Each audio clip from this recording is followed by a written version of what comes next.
He's relaxed. He's looking good. He's off of a win, and he's taking a fight on short notice. We got a lot to get to with the gentleman, Jalin Fuller.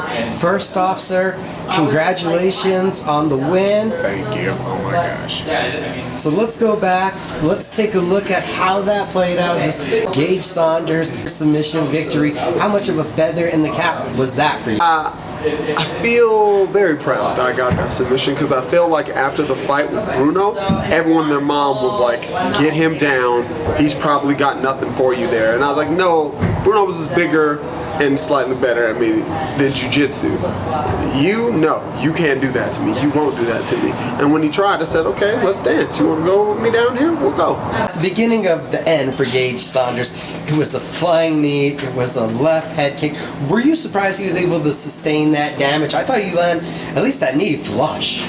They all landed flush. He went left knee, left straight, and then right high kick, and all of them landed. They all hurt him, but I've seen from his previous fights, he's not a guy who you're going to take out in that first round. He's got that grit. Well, maybe not knockout in that first round. I think if I just kept on putting that pressure on him, I think I could have gotten that knockout. But once I saw the panic set in, after he took that damage from that knee, he even went to cover up his face. I was like, oh, gotcha. Gotcha so bad that you couldn't hide the fact that I got you.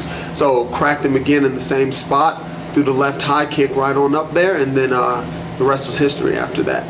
Did you feel like you displayed a different level of dominance in that matchup with being able to display so many different weapons from your arsenal?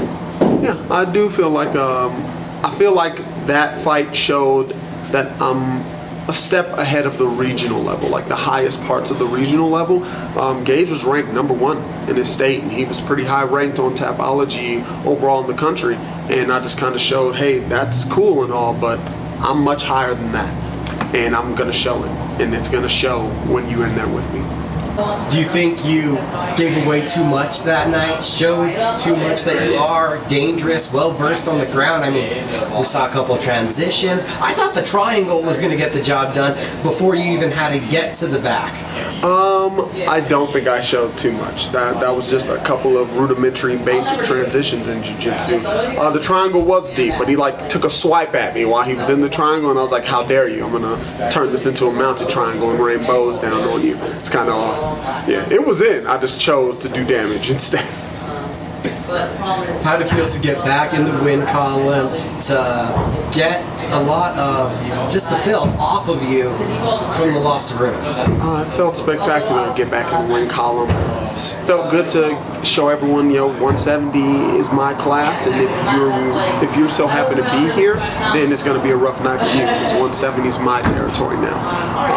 But other than that, yeah, man, I'd say it was great to get back in there, wash that defeat off. You never want to linger in that loss too long. And overall, it had been a year since my last victory, because I only fought twice last year. So it had been a full year since I had that sensation again. So wonderful. What was it like performing after that weight cut, looking the best that you ever had going in? As I had seen you when we talked about feeling the best, was there a different feeling in the performance on fight night? I just felt so fast and strong. I felt so powerful in there. Nothing felt uncomfortable while I was in that fight. No position, none of my motion, none of my movement. It all felt fluid to me, and really, nothing out of the ordinary for me there. You walk away from that night. Was there any talk that night, hey, we could be calling you on short notice? Did you expect this call? No, not at all. I did not expect that call. Sitting down watching the new Strawberry Shortcake on Netflix with my babies, and then I got a random hit up from Ricky, and he was like, hey man, this is an opportunity, you want it? And I was like, who is this guy?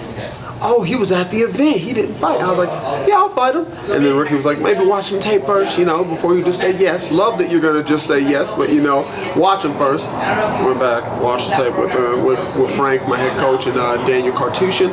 Looked it over, we're like, yeah, okay, yeah, we're gonna take this. We're gonna smoke him too. And now we head into a very short turnaround. This is 2 fights in 3 weekends. So 14 days, 2 fights. Was there any talk in the camp? No, not much. We stay ready. Staying ready, so we got to get ready. You know, you just up the intensity a little bit for these type of training camps.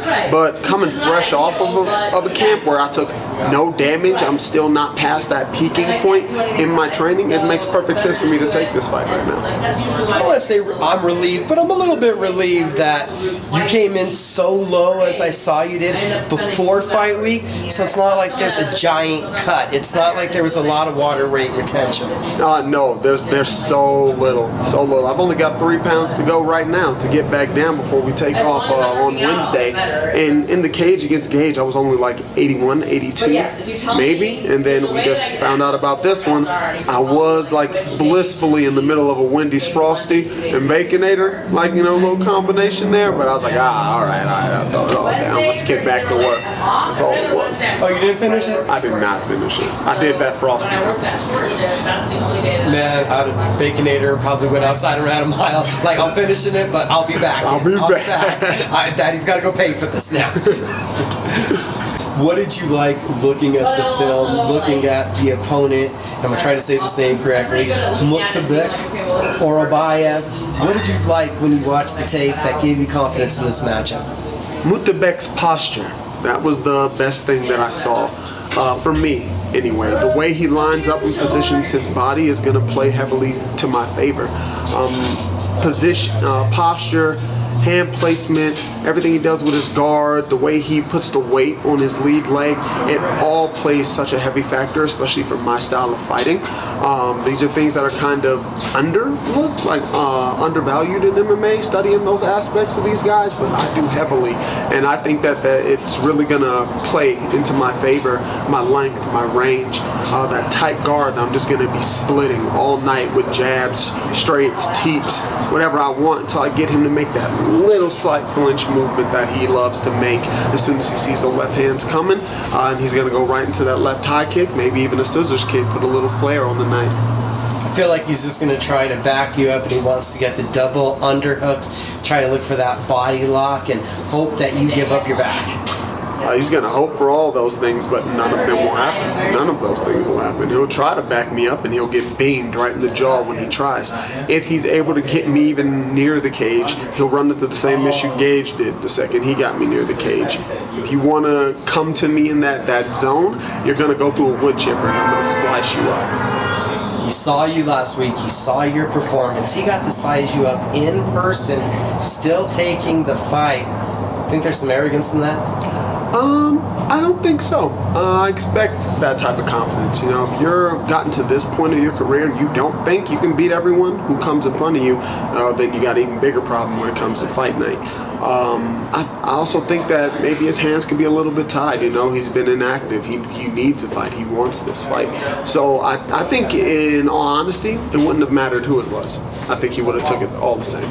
And taking this fight in your weight class of 170, seen overseas, at home in Russia, he's competed at 55 primarily. Obviously, that just gives you the natural advantages. Yes, size is definitely going to be playing to my factor. Length and height usually play in my factor, but we'll have the thickness to go with the quickness this time around. I would have to say he fights very differently depending on the body type that he goes up against. His last win was actually up against a fighter who's fought as low as featherweight before.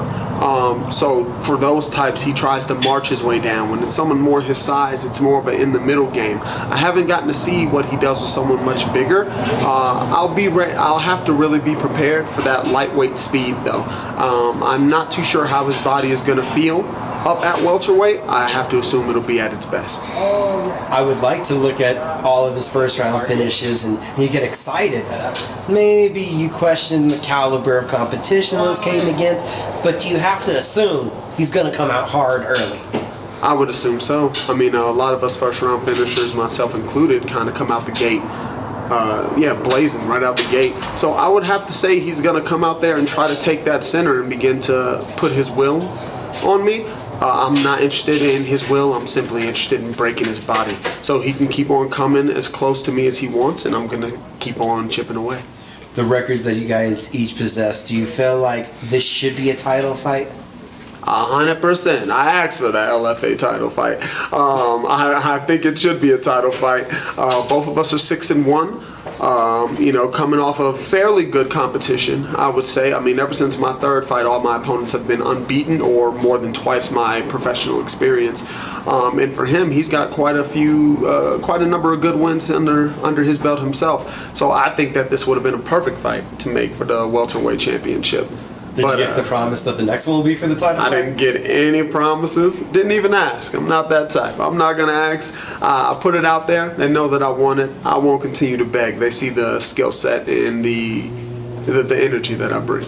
And I'm sure you're just appreciative right now of the activity. I'm loving the activity. You know it. That's my biggest issue, is finding people to say yes consistently and not fall out of these fights. I've been through so many camps where I'm like, yeah, we're only 2 weeks out. We're fight week, baby, and the person's gone. Like, he decides to drop that fight. So I'll never complain about activity. I'm loving it. And then confidence. I see it beaming from you. Talk to me about it. I stay this confident. I try to. Every time I walk into a room, I want people to feel me when I walk into that room. Not in a, oh my God type of way, but just like a, okay, I see you, playboy type of way. Confidence comes with this territory in this game. You must have that self-belief. It must be unwavering. Otherwise, the second somebody touches you and you don't have that unwavering confidence, you'll begin to fold. And again, that's not something that I'm looking to do. I don't fold. I don't quit. You can snap my arm in two. I'm not going anywhere. So this time around, confidence is sky high, coming off a win. But you always try to keep it as high as possible. Last time, let's be honest, LFA 130, you sent the message to the competition. You showed off the grappling. Who are you sending a message to this time? This time around, I'm simply trying to show that I'm going to run through all of you. One round, no more than two. I don't see any of you lasting that long with me. And they'll give me that title shot one way or another. I don't care if I have to clear out that whole roster first. LFA 131. Excited to see you back in action, Jalin. Wonderful. Can't wait to get in there.